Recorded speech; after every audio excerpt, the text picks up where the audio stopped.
দেশের আকাশে দেখা গেছে পবিত্র জিলহজ মাসের চাঁদ। আগামী 17 জুন উদযাপন হবে ঈদ উল আজহা, জানালেন ধর্মমন্ত্রী। মূল্যস্ফীতি নিয়ন্ত্রণে সংকোচন নীতি চলবে, কালো টাকা সাদার সুযোগ পাবেন না বেনজির, সংবাদ সম্মেলনে অর্থমন্ত্রী।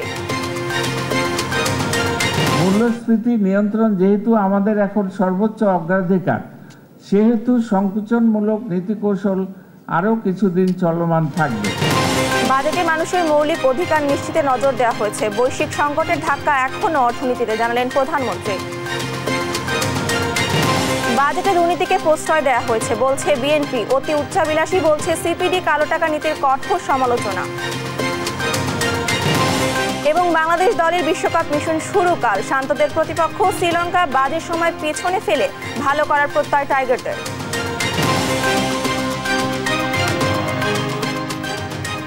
সংবাদটাতে দেখছিলেন একেএস টিম টিভার সংবাদ শিরোনাম, সঙ্গে আছি আমি রানা ইসলাম।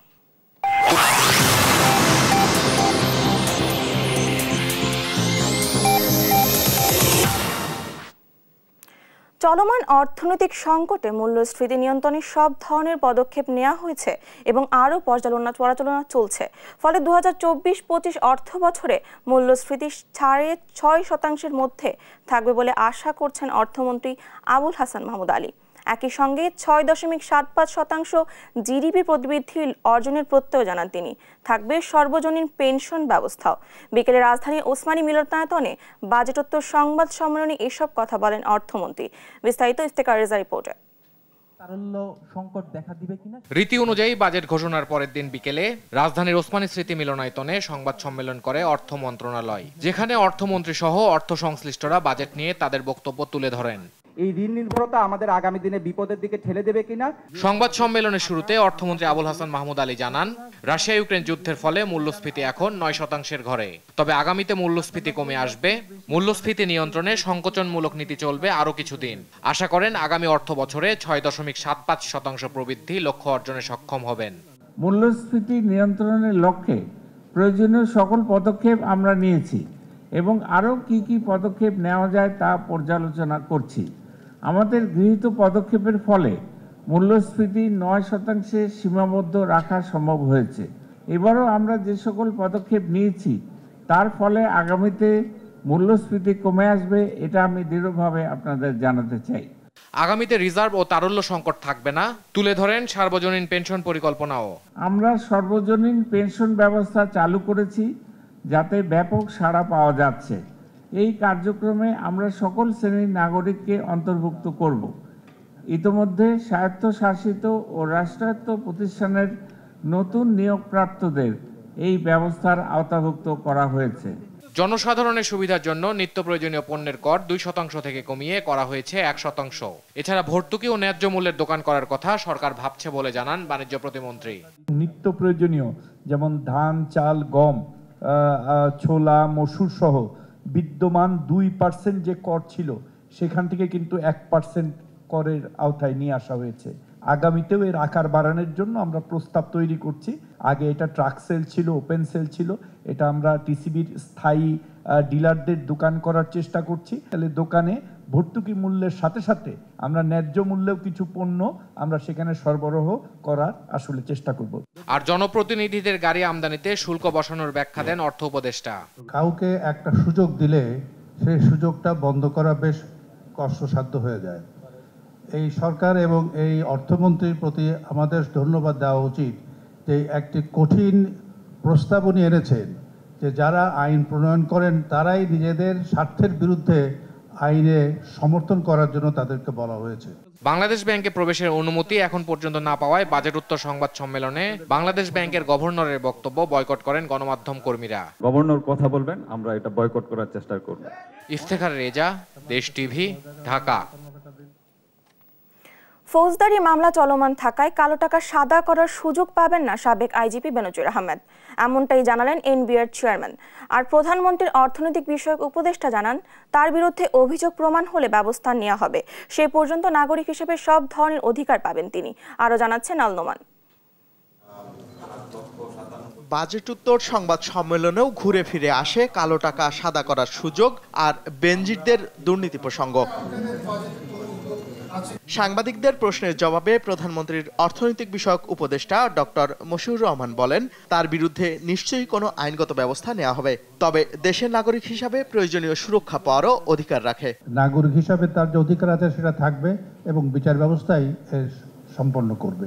বেনজিরো কর দিয়ে কালো টাকা সাদা করার সুযোগ পাবেন কিনা এমন প্রশ্নের জবাবে তিনি বলেন, তথ্যানুসন্ধানের পরই তার বিরুদ্ধে পদক্ষেপ নেওয়া হতে পারে।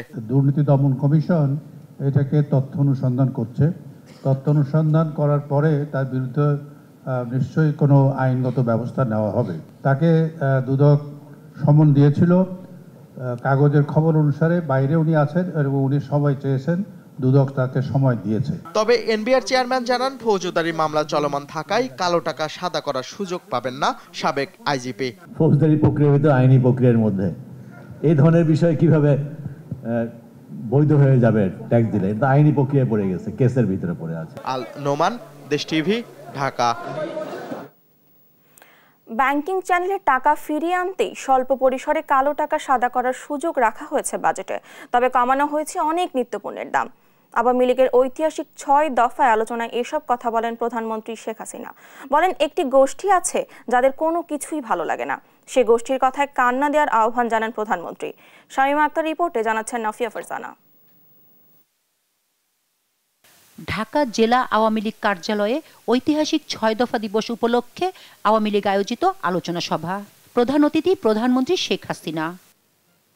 প্রধান অতিথি তার বক্তব্যে সামরিক বেসামরিক ক্ষেত্রে পাকিস্তানের বৈষম্য চিত্র তুলে ধরেন নতুন প্রজন্মের সামনে। তিনি বলেন, নামি দামি অনেক নেতা থাকলেও একমাত্র বঙ্গবন্ধুই এই সব বৈষম্যের প্রতিবাদ করেছিল। এই যে দীর্ঘদিনের যে বঞ্চনা, এই বঞ্চনার বিরুদ্ধে প্রতিবাদ কিন্তু জাতির পিতা বঙ্গবন্ধু শেখ মুজিব করেছিলেন। আমাদের দেশের সবচেয়ে দুর্ভাগ্য হলো যে আমাদের কিছু কিছু নামি দামি হোমরা নেতারা ছিলেন, তারা কখনো এই বঞ্চনার কথা বলতো না। তারা শুধু তাদের কিভাবে ক্ষমতায় থাকবে আর ক্ষমতায় যাবে ওই তেল মারতেই ব্যস্ত থাকতো। তিনি বলেন, বঙ্গবন্ধু হত্যার পর যারা রাষ্ট্র ক্ষমতা দখল করেছে তারা দেশের চেয়ে পাকিস্তানের প্রতি দরদি ছিল বেশি। কালো টাকা নিয়ে আমি শুনি অনেকে বলে কালো টাকা তাহলে আর কেউ ট্যাক্স দেবে না। ঘটনা কিন্তু তারা, এটা শুধু কালো টাকা না, জিনিসের দাম বেড়েছে। এখন 1 কাঠা জমি যার সেই কোটিপতি। সামান্য একটু কিছু দিয়ে টাকাটা আসলে পথে আসুক, জায়গা মতো আসুক, তারপরে তো ট্যাক্স দিতেই হবে। সেখানে আমি ঠাট্টা করে বলি যে মাছ ধরতে গেলে তো আধার দিতে হয় না, আধার ছাড়া তো মাছ আসবে না। প্রত্যেক সরকারি করে আমরা এবারও সেই সুযোগটা দিচ্ছিলাম যে ঠিক আছে, তোমরা এই অল্প ট্যাক্স দিয়ে আগে টাকাটা তোমরা ব্যাংকে নিয়ে আসো, অন্তত টাকাটা উদ্ধার হোক। এবারের বাজেটে সরকারের সবচেয়ে বড় চ্যালেঞ্জ মুদ্রাস্ফীতি নিয়ন্ত্রণে রাখা। উল্লেখ করে তিনি বলেন, খাদ্যমূল্য সাধারণের হাতের নাগালে রাখতে হবে, সবাই উৎপাদনমুখী হলে অভাব থাকবে না। উল্লেখ করে প্রধানমন্ত্রী আরও বলেন, বিশ্ব পরিস্থিতি মাথায় রেখেই সরকার পরিকল্পনা প্রণয়ন করে সবসময়। বিএনপির আমলে সর্বশেষ যে বাজেট মাত্র ৬২,০০০ কোটি টাকার বাজেট ছিল, আর কেয়ারটেকার সরকার বোধহয় দিয়ে গিয়েছিল ৬৮,০০০ কোটি টাকা, আর সেখানে আমরা ৭,৯৭,০০০ কোটি টাকার বাজেট দিতে সক্ষম হয়েছি। এই বাজেটে এবার কতগুলি মৌলিক চাহিদা, মানুষের মৌলিক যে অধিকার সেটাকে নিশ্চিত করার জন্য, যেমন শিক্ষা, স্বাস্থ্য, কৃষি, তারপরে দেশীয় শিল্প, সেগুলিকে এবং সামাজিক নিরাপত্তা, এইগুলিকে সবথেকে বেশি প্রাধান্য দেওয়া হয়েছে। বিএনপি সরকারের সর্বশেষ বাজেটের সঙ্গে বর্তমান বাজেটের তুলনা করে প্রধানমন্ত্রী বলেন, সাধারণ মানুষের মৌলিক অধিকার নিশ্চিত করা এবারের বাজেটের প্রধান লক্ষ্য ছিল। নিম্ন আয়ের মানুষের জন্য সরকার পারিবারিক কার্ড এবং হতদরিদ্রের জন্য বিনামূল্যে খাবারের ব্যবস্থা করেছে। শামীমা আক্তার, দেশ টিভি, ঢাকা। এর আগে ঐতিহাসিক 6 দফা দিবসে প্রতিকৃতিতে ফুল দিয়ে জাতির পিতা বঙ্গবন্ধু শেখ মুজিবুর রহমানের প্রতি শ্রদ্ধা জানান প্রধানমন্ত্রী শেখ হাসিনা। শ্রদ্ধা জানায় আওয়ামী লীগের সহযোগী সংগঠনের নেতাকর্মীরাও। সাধারণ সম্পাদক ওবায়দুল কাদের বলেন, ৭৫-এর পর যারা 6 দফাকে এদেশে নিষিদ্ধ করেছিল তারাই 15 আগস্টের হত্যাকাণ্ডে জড়িত। জয় যাদবের রিপোর্টে থাকছে বিস্তারিত। 1966 সালের 5 ও 6 ফেব্রুয়ারি লাহোরে পাকিস্তানের বিরোধী দলগুলোর এক সম্মেলনে পূর্ব বাংলার স্বায়ত্তশাসন প্রতিষ্ঠার লক্ষ্যে আওয়ামী লীগের পক্ষ থেকে 6 দফা তুলে ধরেন শেখ মুজিবুর রহমান। আইয়ুব খান অস্ত্রের ভাষায় 6 দফা মোকাবেলার ঘোষণা দেন। প্রতিবাদে 7 জুন হরতালের ডাক দেয় আওয়ামী লীগ। ছাত্র শ্রমিক জনতা অভূতপূর্ব সাড়া দেয় সেই ডাকে। মুক্তিকামী মানুষের মিছিলে গুলি চালায় পাকিস্তানি সামরিক জান্তা। শহীদ হন মনু মিয়া, আবুল হোসেন সহ আরও অনেকে। 6 দফাই হয়ে ওঠে বাঙালির মুক্তি সনদ। দিনটি উপলক্ষে শুক্রবার সকালে ধানমন্ডির 32 নম্বরে প্রতিকৃতিতে ফুল দিয়ে জাতির পিতার প্রতি শ্রদ্ধা নিবেদন করেন প্রধানমন্ত্রী শেখ হাসিনা। পরে দলের কেন্দ্রীয় নেতাদের সঙ্গে নিয়ে বঙ্গবন্ধুর প্রতি শ্রদ্ধা জানান আওয়ামী লীগ সভানেত্রী শেখ হাসিনা। শ্রদ্ধা নিবেদন শেষে সাধারণ সম্পাদক ওবায়দুল কাদের বলেন, 6 দফাই এদেশের স্বাধীনতার টার্নিং পয়েন্ট। স্বাধীনতার পথে এটা স্বাধিকার সংগ্রামের টার্নিং পয়েন্ট। তিনি অভিযোগ করেন, ৭৫-এর পর যারা এদেশে 6 দফা ৭ই মার্চ নিষিদ্ধ করেছিল তারাই 15ই আগস্টের খুনি চক্রের সঙ্গে জড়িত। এই দিবসটি যারা নিষিদ্ধ করে দেয় তারা খুনের সঙ্গে ৭৫-এর তারা জড়িত। তারা বঙ্গবন্ধুকে হত্যা করেনি, তারা হত্যা করতে চেয়েছিল আমাদের মুক্তিযুদ্ধের মূল্যবোধকে, আমাদের স্বাধীনতার আদর্শকে। প্রস্তাবিত বাজেট নিয়ে শনিবার আওয়ামী লীগ আনুষ্ঠানিকভাবে প্রতিক্রিয়া জানাবে বলেও এ সময় জানান ওবায়দুল কাদের। জয় যাদব, দেশ টিভি, ঢাকা। প্রস্তাবিত বাজেট কালো টাকা দুর্নীতির বাজেট বলেও মন্তব্য করেছেন মির্জা ফখরুল ইসলাম আলমগীর। বর্তমান সরকারের সব পরিসংখ্যান বানানো উল্লেখ করে সরকার মিথ্যার উপর টিকে আছে বলেও মন্তব্য করেন তিনি। বিস্তারিত থাকছে সাইফুল রিপনের প্রতিবেদনে। কৃষি বিপ্লব ও পল্লী উন্নয়নের মূল ভিত্তি গড়তে বিএনপির প্রতিষ্ঠাতা জিয়াউর রহমান গৃহীত কর্মসূচি ও নীতি নিয়ে সেমিনার আয়োজন করে বাংলাদেশ কৃষি বিশ্ববিদ্যালয় ময়মনসিংহের সোনালী দল। সেমিনারে বিএনপি নেতারা অভিযোগ করেন, দেশের মানুষকে শোষণ করছে বর্তমান সরকার। বলেন, এমপি বলেন, পার্লামেন্টের ভিতরে পার্লামেন্টের বাইরে যারা সিভিল প্রশাসনে আছে, যারা পুলিশ প্রশাসনে আছে, এই বড় বড় কর্তা ব্যক্তিরা দেশের মানুষকে জিম্মি রেখে আজকে দেশকে শোষণ করছে। সরকার ঋণ নিজেই ঋণ খেলাপি, যে ঋণ নিচ্ছে এই ব্যাংক থেকে এই ঋণই তারা শোধ করে না। আর সরকার যদি আমাদের স্থানীয় ব্যাংক থেকে এত টাকা ঋণ নেয়, তাহলে আমাদের যারা অন্যান্য ব্যবসায়ী যারা আছে, যারা বিভিন্ন সেক্টর চালাবেন, তারা কোত্থেকে টাকা নেবে? সরকারের পতন ঘটিয়ে রাজনৈতিক অবস্থার পরিবর্তন ঘটাতে না পারলে দুর্নীতি বন্ধ করা যাবে না দাবি করেন নেতারা। রাজনীতির মাধ্যমে যখন শাসকেরা স্বজনপ্রীতি, চুরি, দুর্নীতি, লুটপাটের মাধ্যমে যখন দেশের অবৈধভাবে ক্ষমতা দখল করে রাখে, তাদেরকে ক্ষমতাচ্যুত করা এটা মানুষের নৈতিক দায়িত্ব। বাজেট নিয়ে প্রতিক্রিয়া জানান বিএনপি মহাসচিব মির্জা ফখরুল ইসলাম আলমগীর। কালো টাকা কি করে সাদা করা যাবে তার বাজেট, কি করে দুর্নীতি আরো বেশি করে করা যাবে তার বাজেট। এই সরকার মিথ্যার উপরে টিকে আছে। অল স্ট্যাটিস্টিক্স আর ফলস। বেনজির আমাদের পুলিশ অধিকর্তা ছিলেন, তিনি আমাদের সাবেক পুলিশ কর্তা, র্যাবের ডিজি ছিলেন, তিনিও যা ঘটিয়েছেন তাও বেনজির। এখন বাজেট হচ্ছে তাও বেনজির। সাবেক আর্মি চিফ ছিলেন, তিনি যে ঘটিয়েছেন সেটাও বেনজির। আমাদের সবকিছুই বেনজির। ভারতের মতো বাংলাদেশের নির্বাচন ব্যবস্থাও শক্তিশালী করার বিকল্প নেই বলেও মন্তব্য করেন তিনি। ভারতের শাসক গোষ্ঠী ভাবছিল যে তারা 400 বেশি আসন পেয়ে যাবে, পেয়ে গিয়ে তারা তাদের যে ইচ্ছিত লক্ষ্য, ভারতের যে আপনার হিন্দুত্ববাদকে সংবিধান পরিবর্তন করে প্রতিষ্ঠা করা, সেটার দিকে তারা এগিয়ে যাবে। ভারতের মানুষ কিন্তু এই নির্বাচনের মধ্য দিয়ে তাদের রুখে দিয়েছে, এইটাই হচ্ছে আপনার গণতন্ত্রের লাভ, এটাই হচ্ছে আপনার সত্যিকার অর্থেই ইনস্টিটিউশন ডেভেলপ করা লাভ। একটা নির্বাচনের ইনস্টিটিউশন আছে। যারা দেশের জন্য জিয়াউর রহমানের অবদান অস্বীকার করে, তারা স্বাধীনতায় বিশ্বাস করে না বলেও মন্তব্য করেন বিএনপি মহাসচিব। জিয়াউর রহমানকে খাটো করতে গেলে বাংলাদেশকে অস্বীকার করা। সাইফুল রিপন, দেশ টিভি, ঢাকা। কালো টাকা সাদা করার সুযোগ দিয়ে সৎ করদাতাদের তিরস্কৃত করা হচ্ছে। প্রস্তাবিত বাজেট নিয়ে প্রতিক্রিয়ায় এমনটাই বলেছে গবেষণা প্রতিষ্ঠান Centre for Policy Dialogue CPD. তারা জানায় ৯% উপরে থাকা মূল্যস্ফীতি ৬.৫% নামিয়ে আনা সম্ভব নয়।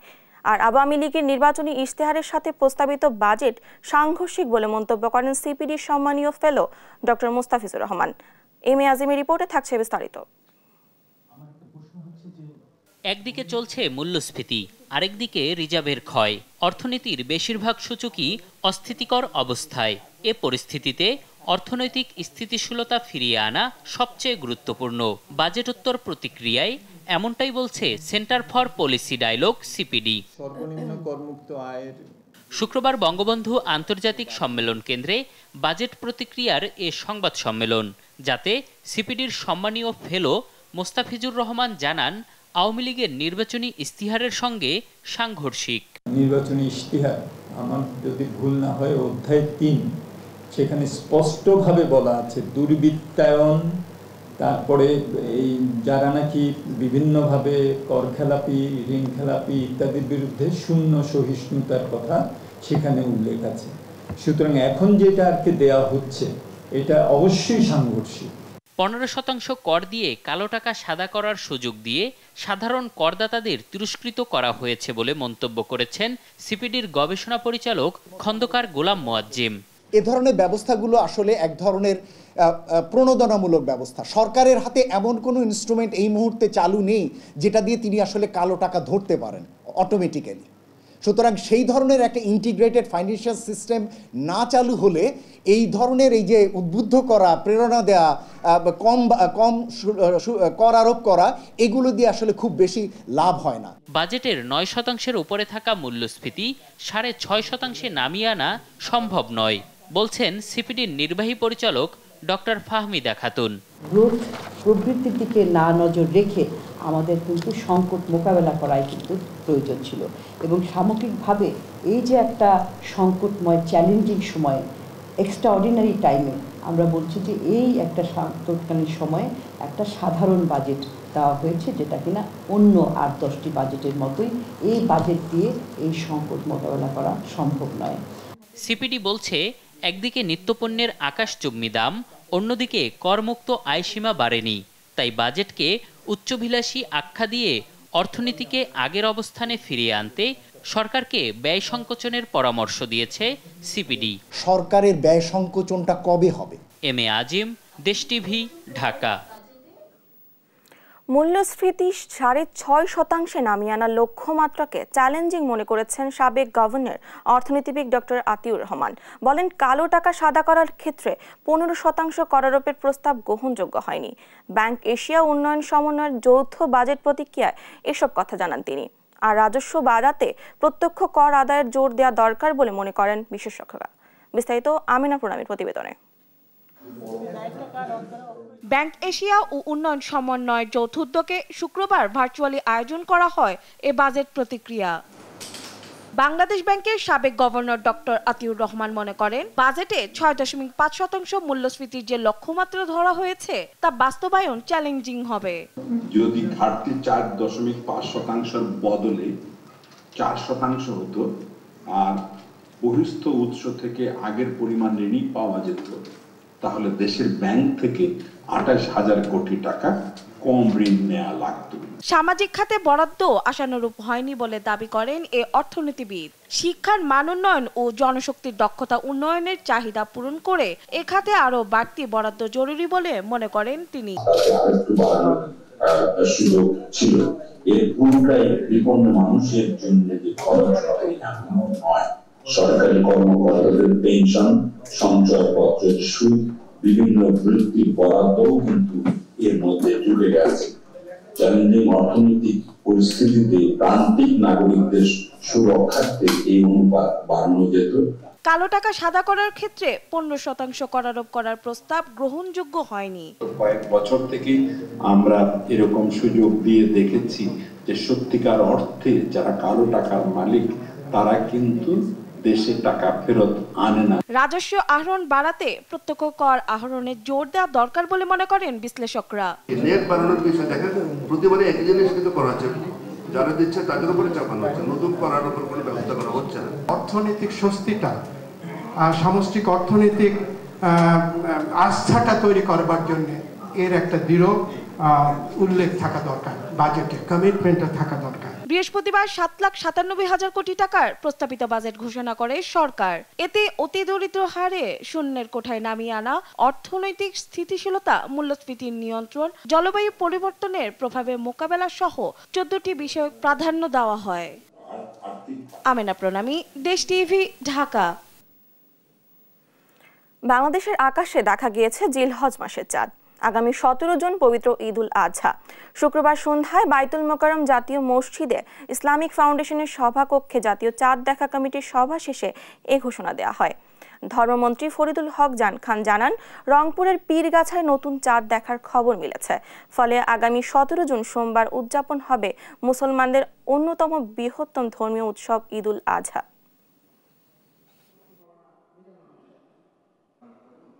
7 জুন 2024 খ্রিস্টাব্দ শুক্রবার সন্ধ্যায় বাংলাদেশের আকাশে পবিত্র জিলহজ মাসের চাঁদ দেখা যাওয়ার সংবাদ পাওয়া গিয়েছে। আলহামদুলিল্লাহ। আগামী 10 জিলহজ 1445 হিজরি, 3রা আষাঢ় 1431 বঙ্গাব্দ, 17 জুন 2024 খ্রিস্টাব্দ তারিখ সোমবার সারা দেশে পবিত্র ঈদ উল আজহা উদযাপিত হবে ইনশাআল্লাহ। পবিত্র ঈদ উল আজহা উপলক্ষে আমি দেশবাসীকে জানাই অগ্রিম ঈদ শুভেচ্ছা। দেখছেন সংবাদ রাত।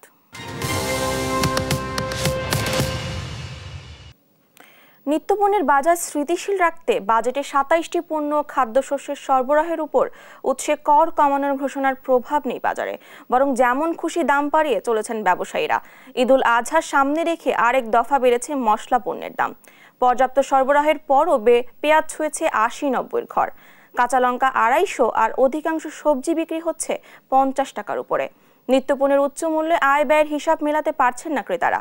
শাহেদুজ্জামান সাকিবের রিপোর্টে থাকছে বিস্তারিত। রমজান থেকেই নিত্যপণ্যের দাম বৃদ্ধির সূচক এখনো ঊর্ধ্বমুখী, আর বাজেট ঘোষণার আগে বেশ কিছু পণ্যের দাম বেড়েছে মাত্রাতিরিক্ত হারে।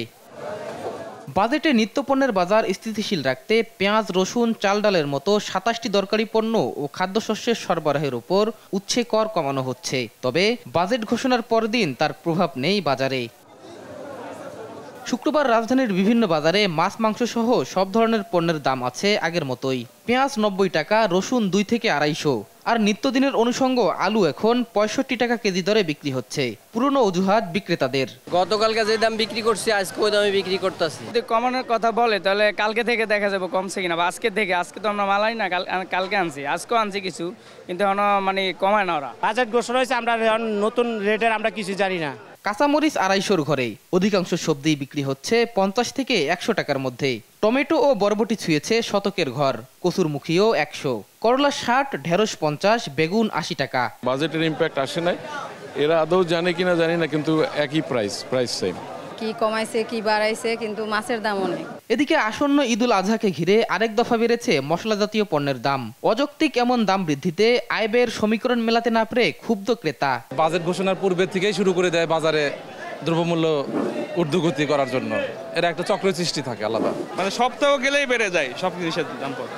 সিন্ডিকেট ছাড়া আসলে কোনো কারণ দেখি না। হ্যাঁ, এটা একটা সিন্ডিকেটই, যে ঈদ আসলো, বাজেট ঘোষণা হলো, দাম কমার কথা, দাম বেড়ে যায়। দাম কমাতে আশ্বাসের পাশাপাশি কঠোর মনিটরিং প্রয়োজন বলেও জানান ক্রেতারা। শাহেদুজ্জামান সাকিব, দেশ টিভি, ঢাকা। বাজেটকে স্বাগত জানিয়ে আনন্দ মিছিলে আওয়ামী লীগের দুপক্ষের সংঘর্ষে রণক্ষেত্র চট্টগ্রামের আনোয়ারা।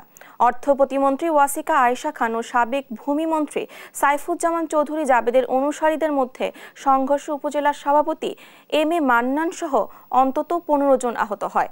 চট্টগ্রাম থেকে একেএম নাজিমের রিপোর্টে জানাচ্ছেন আপন অপু। বাজেটকে স্বাগত জানিয়ে চট্টগ্রামের আনোয়ারায় আনন্দ মিছিলের আয়োজন করে অর্থ প্রতিমন্ত্রী ওয়াসিকা খান ও সাবেক ভূমিমন্ত্রী সাইফুজ্জামান চৌধুরী জাবেদের অনুসারীরা। এদের মধ্যে দীর্ঘদিন ধরে আধিপত্য বিস্তার নিয়ে চলছে বিরোধ। শুক্রবার বিকালে নেতাকর্মীরা জড়ো হয়ে নিজ নিজ নেতাদের নামে স্লোগান দেয়া শুরু করলে বাঁধে সংঘর্ষ।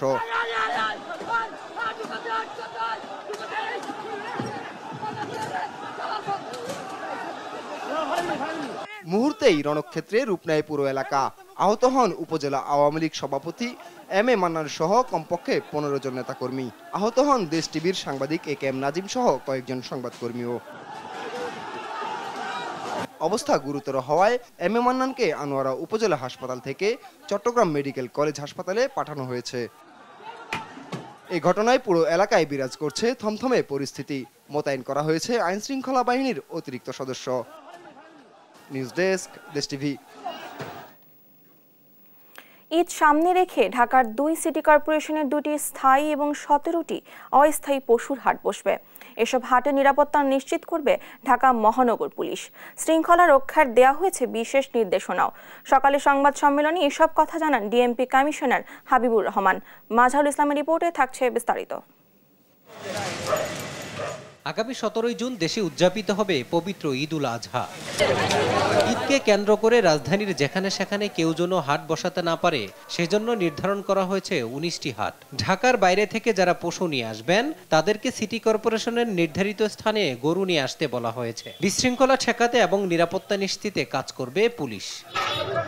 রাজধানীতে ডিএমপির মিডিয়া সেন্টারে ব্রিফিংয়ে কমিশনার জানান, এক হাটের গরু অন্য হাটে গেলে ইজারাদারদের বিরুদ্ধে ব্যবস্থা নেওয়া হবে। ঢাকা মেট্রোপলিটন পুলিশের পক্ষ থেকে এই হাটের নিরাপত্তা উপলক্ষে ব্যাপক কার্যক্রম গ্রহণ করা হয়েছে।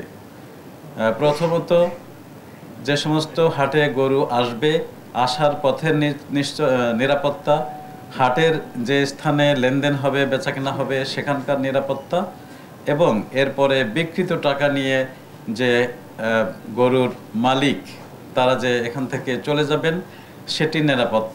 সকল গরুর হাটের যারা ইজারাদার তাদেরকে বলেছি যাতে এক হাটের গরু অন্য হাটে যেতে না পারে। জাল টাকার ব্যবহার রোধে বাংলাদেশ ব্যাংকে মেশিন বসাতে অনুরোধ করেছে ডিএমপি। জাল টাকা দিয়ে কেউ লেনদেন করতে না পারে সেজন্য জাল টাকার মেশিন বসাবে, সেজন্য বাংলাদেশ ব্যাংকে অনুরোধ করা হয়েছে এবং তারা সেখানে থাকবে এবং টাকা যাতে সহজে লেনদেন হতে পারে যে নিকটতম ব্যাংকের বিভিন্ন শাখা সেখানে থাকবে। সকল হাটে যাতে নিরবচ্ছিন্ন বিদ্যুৎ ব্যবস্থা থাকে সেজন্য বিদ্যুৎ বিভাগকে অনুরোধ করা হয়েছে। আগামী 13 জুনের পর থেকে রাজধানীর হাটগুলোয় আসতে থাকবে কোরবানির পশু। মাজহারুল ইসলাম, দেশ টিভি, ঢাকা।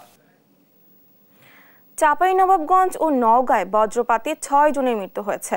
দুপুরে আম কুড়াতে গিয়ে বজ্রপাতে মৃত্যু হয়েছে শিবগঞ্জের আলীডাঙ্গা মহল্লার ববি ভক্ত এবং পাকা ইউনিয়নের দক্ষিণ পাকা নিশিপাড়ার কবিতা খাতুনের।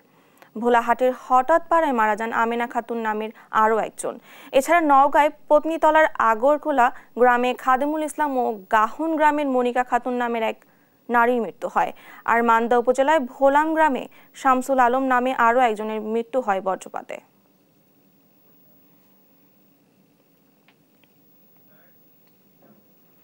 আনার হত্যার প্রধান আসামি শিমুল ভূঁইয়ার আত্মীয় ঝিনাইদহ জেলা আওয়ামী লীগের ত্রাণ ও সমাজ কল্যাণ বিষয়ক সম্পাদক কাজী কামাল আহমেদ বাবুকে আটক করেছে ডিবি পুলিশ।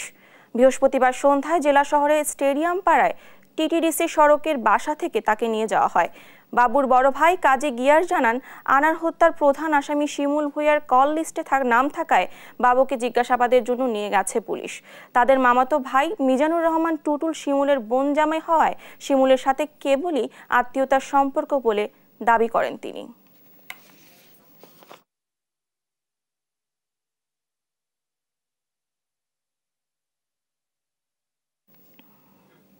দেখছেন সংবাদ রাত।